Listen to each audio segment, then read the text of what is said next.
So a common complaint I hear from the business owners we work with is no one wants to work anymore. Or no one wants to work for us, or I can't find good employees, like some version of that complaint. I don't know if you've ever heard that one, Candy. I've heard that. Well, I've seen it on social media or, people just making generalizations that whether, they have experienced it or not, that's what they're putting out there. Yeah, absolutely. So I don't know about you, but like when I think that, my brain stops and it's like, great, why am I even trying to solve this problem? Because nobody wants to work anymore.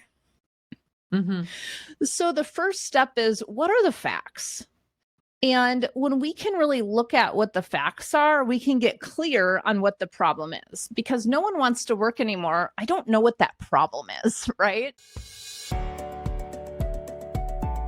Welcome to Biz Help for You, the show that saves you the expensive learning curve by providing advice from industry experts in every facet of the entrepreneurial journey. Too many small businesses collapse. According to the U.S. Census Bureau, 20% fail within their first year, and less than 35% make it to their 10th anniversary. The goal of this podcast is to change that statistic. So if you're interested in learning more to be a successful entrepreneur, tune in today. Today, we're diving into a powerful mindset shift for entrepreneurs and leaders in the trades. If you've ever felt stuck hearing complaints instead of solutions, or struggled to get buy-in for your ideas, this episode is for you. My guest, Traci Austin, is here to share how to move from grumbling to greatness with practical leadership strategies, including the game-changing 5-minute pitch roll. Get ready to transform how you and your team show up at work. So, Traci, welcome to the show. Thanks so much for having me today, Candy. I'm looking forward to this conversation, and I'm sure people who are listening are thinking, well, yes, I want to switch from people who are grumbling and complaining to having an excellent workplace culture. So I would love for you maybe just to dive in the first place. Why do you think complaining is such a common default in the workplace? Absolutely. I believe we're taught to complain. We're not necessarily taught how to make a request and how to make a request confidently. Yet, we're taught to complain, whether it's through school, whether it is through, that's naturally what we as humans do, whether it is where, at the water cooler, we're at lunch, it's, and this can sound something like, Sarah didn't do this again, or you know what, I can't believe Jerry didn't know how to do this while we were out on the job site today, or I can't believe my accountant did this, right, Candy? You've never heard that one before. And so here's the mindset shift I love for your listeners to think about. Every complaint is just a poorly worded request. That's very impactful, actually, if you think about it. And honestly, I would think a lot of people just feel that they don't really know how to communicate well. We've never been taught, unless you're really taking like a course in how to effectively, communicate as well too. We learn from growing up or our surroundings or things like that too. So not having been told how to properly request something, along with maybe fear of the person that you have to go to and ask, I think would probably impact that too. So I'd love to hear like your thoughts regarding that. Absolutely. Absolutely. Well, one of the things that, and I'm going to go through an example here in a second, but one of the things that we really, need to look at within our communication is, what are the facts? So often we kind of take something and we wrap stories around it. And then we're complaining about a story, not necessarily what the facts are. So, we typically serve organizations in the human resources and leadership realm. So a common complaint I hear from the business owners we work with is no one wants to work anymore. Or no one wants to work for us, or I can't find good employees, like some version of that complaint. I don't know if you've ever heard that one, Candy. I've heard that. Well, I've seen it on social media or, people just making generalizations that whether, they have experienced it or not, that's what they're putting out there. Yeah, absolutely. So I don't know about you, but like when I think that, my brain stops and it's like, great, why am I even trying to solve this problem? Because nobody wants to work anymore. So the first step is, what are the facts? And when we can really look at what the facts are, we can get clear on what the problem is, because no one wants to work anymore. I don't know what that problem is, right? But so the facts, and this came from a client, so 89% turnover in the first 90 days. Okay. Wow. So then my next question was, where did that 89% turnover come from? Is that company wide? Is that just in, line level labor roles? Is that in every level of the organization? What is it? And so, it came down to, nope, it's in line level labor roles, and it's in one specific location. I said, okay, now we have some facts around this. So now I'm super curious around what is the impact of this facts, right? So notice the distinction between no one wants to work to we have 89% turnover in the first 90 days. Which one feels more solvable to you? Well, the one where the facts, right? And you've got Right. something happening in 90 days. Right. So what I like to do then is say, all right, what's the impact, right? And you can just do impact. For me, I like to go through impact from different stakeholders. Why? Because it helps us to actually make a request, right?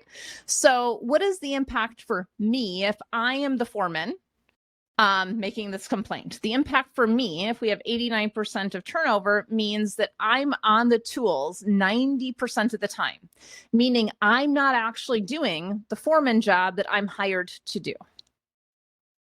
which means my performance ratings go down, my reviews go down, my bonuses go down because I'm not doing the job that I was hired to do. Okay, that's a pretty big impact. What's the impact on the organization? We're missing deadlines. We have customer complaints. We're not meeting the needs of our clients, right?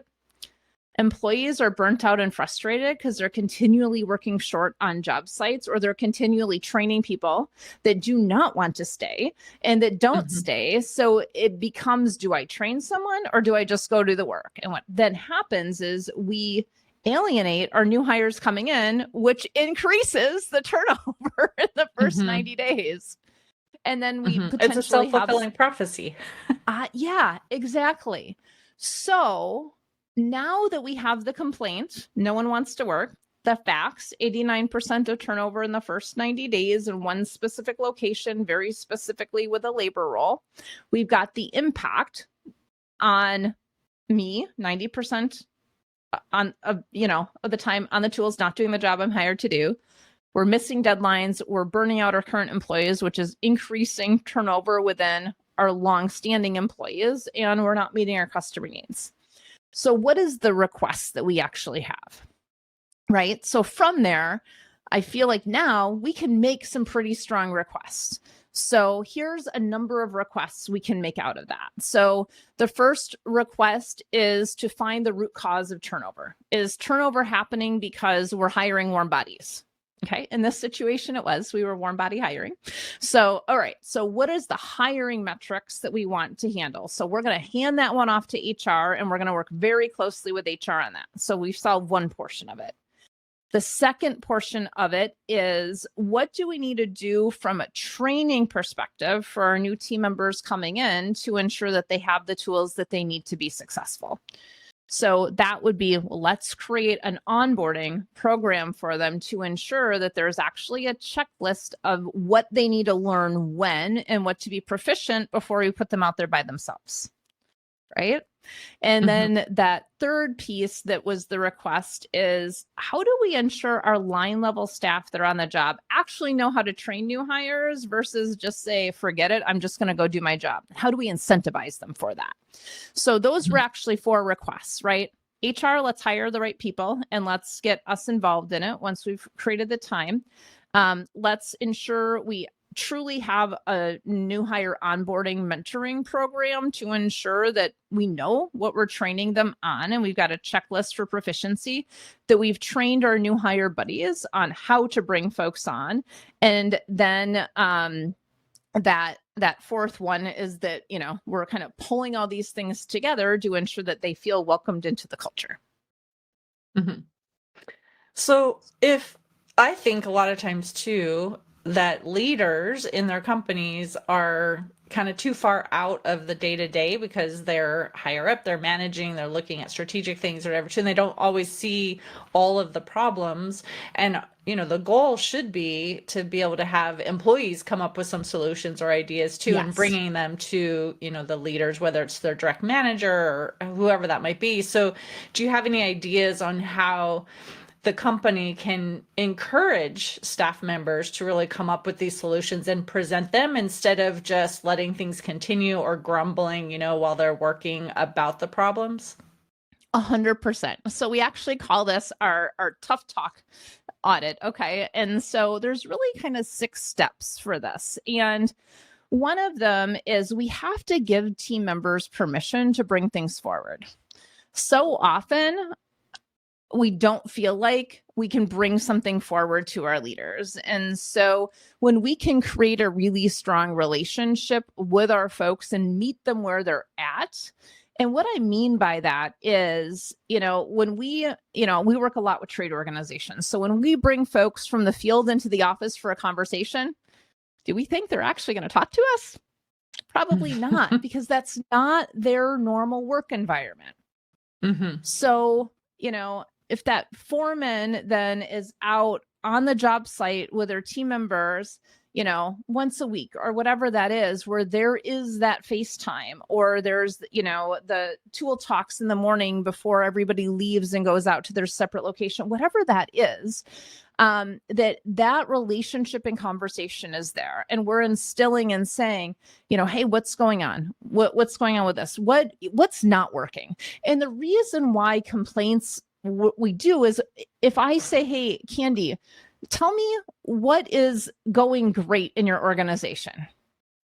That's typically a harder question than, hey, Candy, what are all the things that are going wrong right now? We can typically come up with those. Or if I say, hey, Candy, do you have any requests? It's like, no. But if I say, tell me everything that's going wrong, you can whip that list out pretty quickly. So I'm curious, do you have a specific complaint and we can kind of walk through it?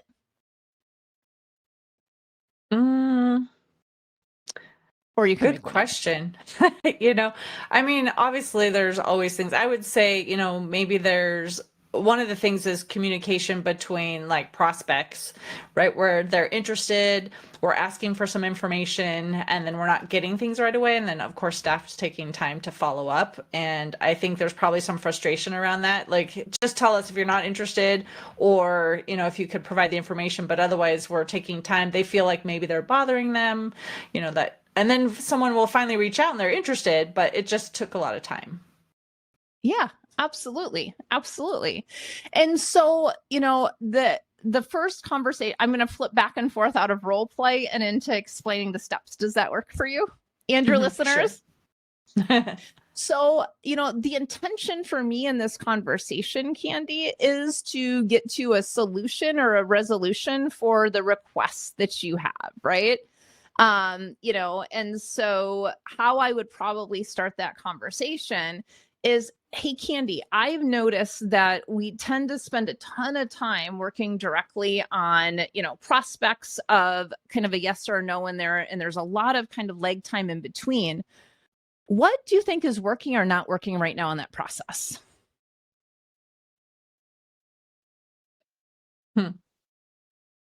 I think I would definitely have to have a conversation with my admin to ask them that, since they're in the deep part of that. They know Awesome. better than me. Yeah, absolutely. And so what we're doing here is we're looking to pull out, what are all those things that aren't working, right? Well, you know what? They just don't ever get back to me. Or, you know what? I feel like I'm bothering them. Okay. Well, sometimes it's a mindset shift, right? And so do you believe, that your admin, that we provide a service that they need to further their business? And do you believe that by us providing that service to them, it will increase their proficiency and allow them to better serve their clients? Right. So is your reaching out to them actually a gift to them if it is something that they need? That's a good word, gift. Right. Right. So within that, so much of the conversation is truly around framing and really figuring out what is it that the actual request is. So it sounds like the request to the potential client is, do you believe that we can provide, first, do you need this service? A, and B, you know, based on what our package, our pricing, all those things is that something that you'd be interested in now or in the future? And what we're doing is we're giving them a couple options to say no. And then it is, all right, if that doesn't work right now because it is January 15th and you're in the middle of tax season, is it okay if I follow back up with you, let's say June 15th, knowing that you're out of tax season, you've had some time to kind of look at those things, and we know that your season's a little bit different at that point. Yeah, that would be great. Awesome. Here's some things I'd like you to maybe think about before that, so that when we reach back out, we can ensure that we can, move the conversation along to best serve you. What does that time frame work? Actually, could you come back in May 15th instead of June, right? So we're giving them the opportunity to say no where it doesn't feel negative. That's a good way to look at it too. So, I know too, I read in the bio, you had something you called your 5-minute pitch rule. So maybe can you discuss that too, and why is it important to kind of use those tools that you have in that 5-minute pitch rule to share your ideas with others? Yeah, absolutely. We have attention spans of gnats. So if you think about that, and I wanted to define pitch, we look at a pitch is a request. So if I'm going to make a request, I have to have for you a what's in it for you to want to keep continuing to give me your time and attention.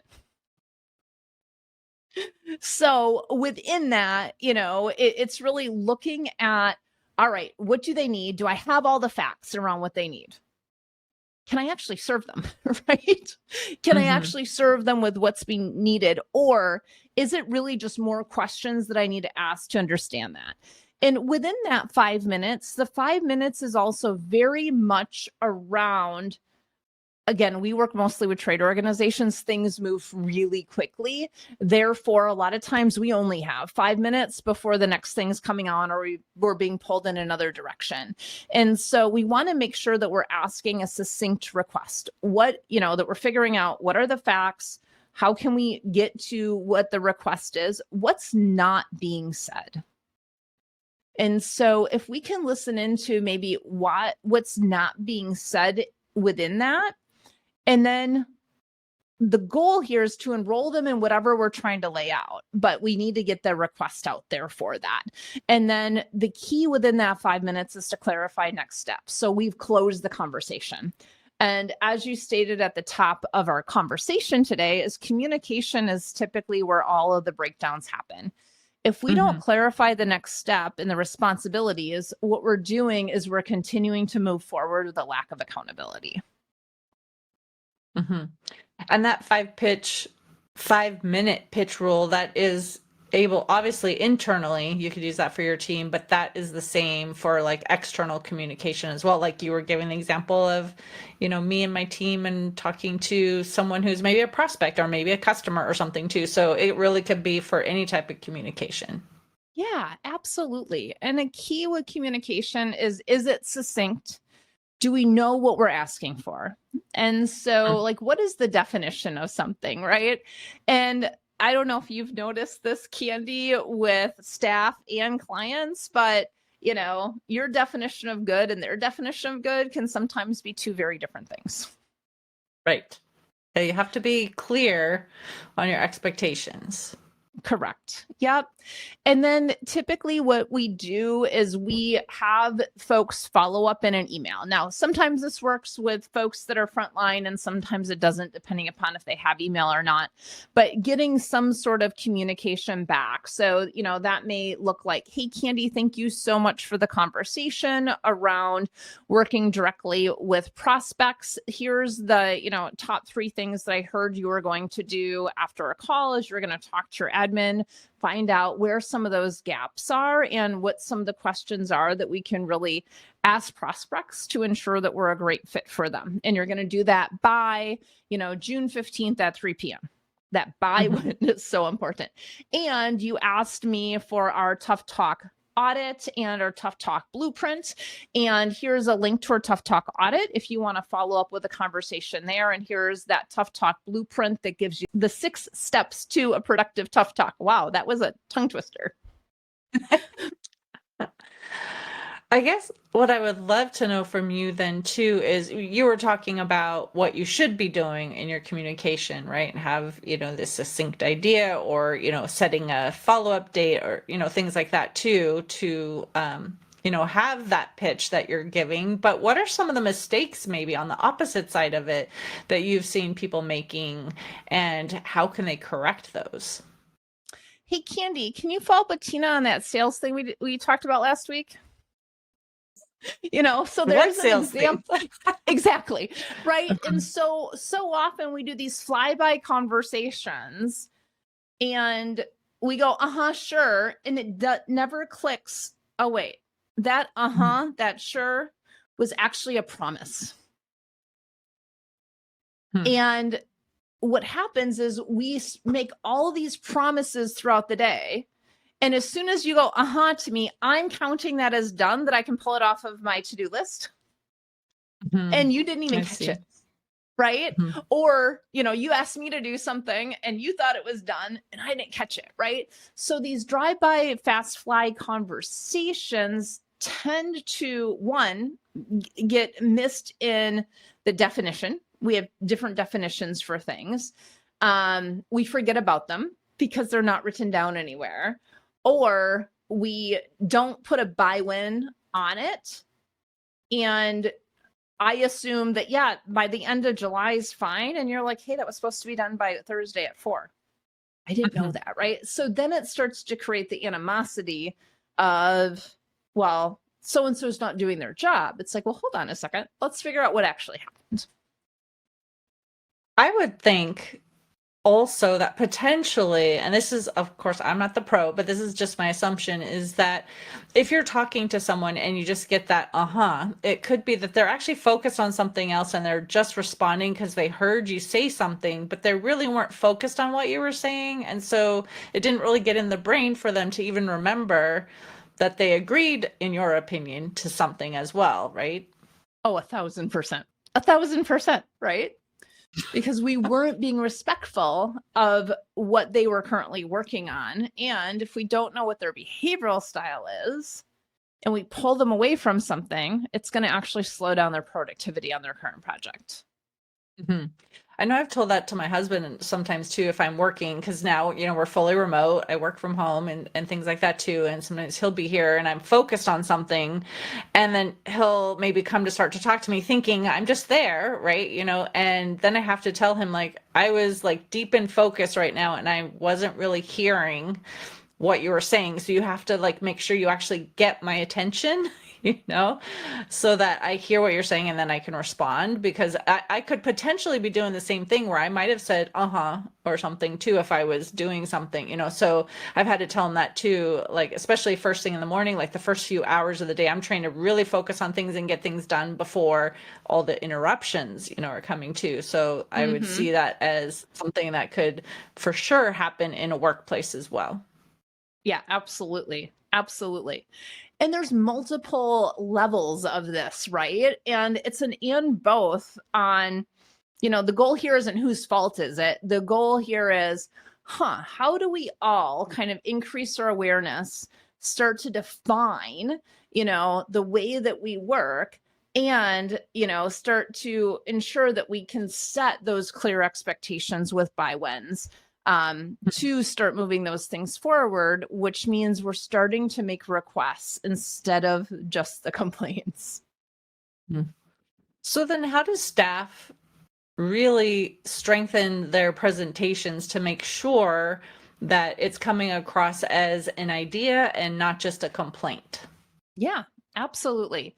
So what we have found working with clients on this is we start talking about it, and it's the joint accountability at the line level of, hey, that I'll give you an example from last week. And I was working with a client, and the complaint was, I don't know where I'm going each day based on what the calendar is. And so, and I happened to be in their office when this conversation was going on. And I said, so what's your actual request?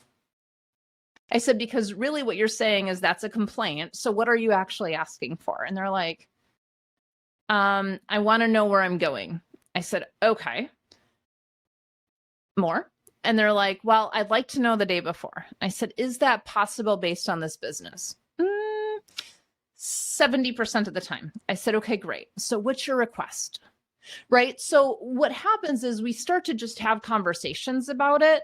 But when we can the first step here is to identify that complaints are actually happening.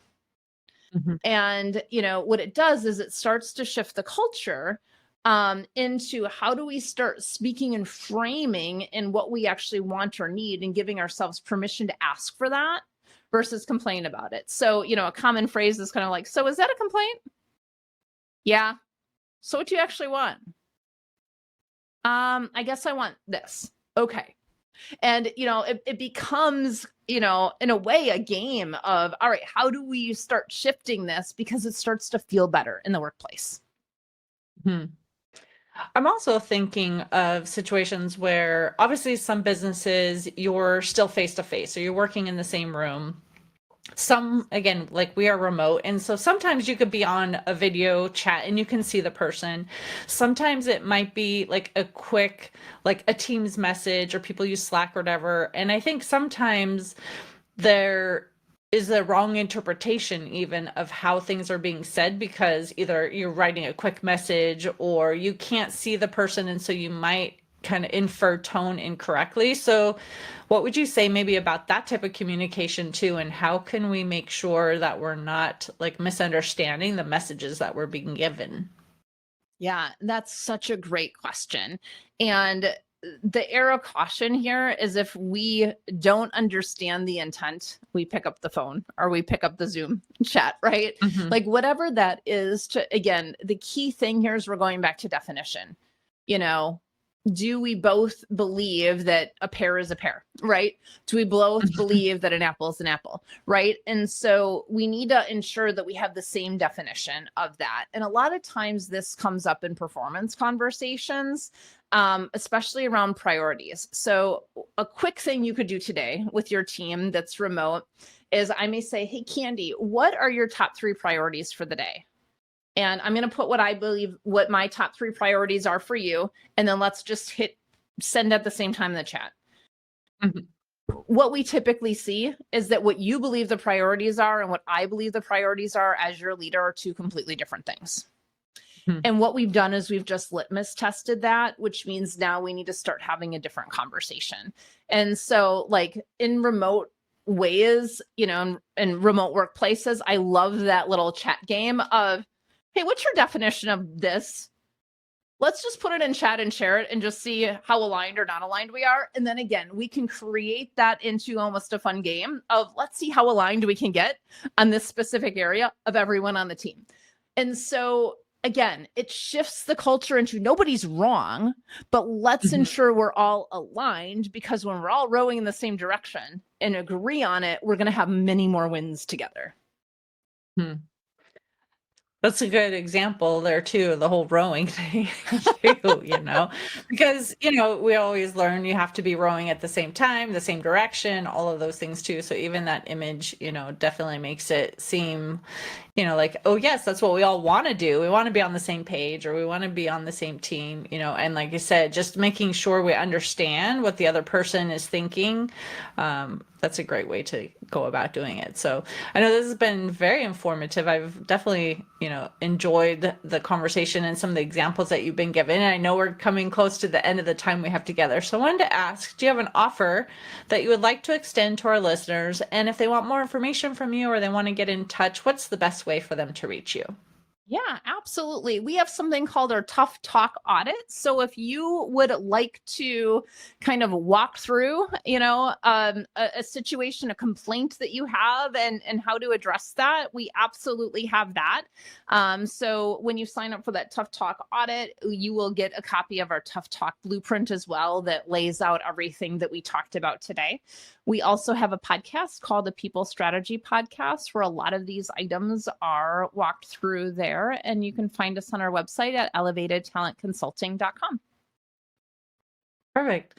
Well, thank you, Traci, for being a guest on my show and talking on this topic. I think it's important, especially for leaders to really understand, your employees really aren't trying to complain, but they do have ideas on things and how we can really come together and get that information. So thank you for sharing that today. Absolutely. Thank you. And to the listener, if you enjoyed today's topic and you want to hear additional content, you can find access in the show notes. Thank you for tuning in today. Would you please share this episode with those you know and leave a review on your favorite platform? And if you find our show informative, would you consider being a financial sponsor to help me continue my mission to educate business owners? A link is located in the episode description, and no amount is too small. I'd really appreciate your support. If you are interested in connecting with our guest and receiving the offer they had to share, a link to our resource page is in the show notes. Finally, if you have any bookkeeping or payroll needs, reach out to us at 310-534-5577 or contact@abandp.com. My team and I are eager to assist you. Until next time, have a great day. Thank you for listening to Biz Help for You. Please join your host, Candy Messer, again next time. Have a terrific day.